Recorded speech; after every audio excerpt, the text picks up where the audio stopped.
joined by head coach Jake Beverland. Coach, the second home playoff game in program history, obviously a huge honor as the number one seed. What does this mean for this program to have the chance to host and to win your first ever Little East Conference regular season title? I think it just means we took care of business during the regular season and we put ourselves in a good position. For you guys, you're playing a Rhode Island College team that's given you some troubles. A 3-2 loss last year to end your season, 4 straight one-goal wins over the Beacons. What does this rivalry mean, and is it a little tougher having just played them on Saturday? No, I don't think it really changes anything. I think that unfortunately we were a bit on coast mode with having wrapped it up before last game, and the weather conditions certainly weren't ideal. I think it'll be a much different game on Saturday, and it should be a good game. Looking at a much different game, how do you get a better result? 1-0 loss this past weekend, a 3-2 loss last year, really a heartbreaking loss.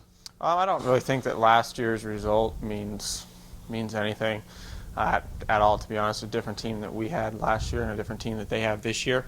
I think they're better than they were last year, and I think we are a lot better than we were last year, especially at this point. I don't necessarily take much of consideration from what happened on Saturday with how bad the conditions were. We rested some guys, played some guys in some positions that maybe didn't normally play there, and I think that hopefully it'll be a different result. This is the first playoff appearance for UMass Boston in quite a while, but you do have a lot of players who played at Bunker Hill who have some playoff experience. How much do you need to rely on those guys just to sort of get the other players into the right mindset for a playoff game?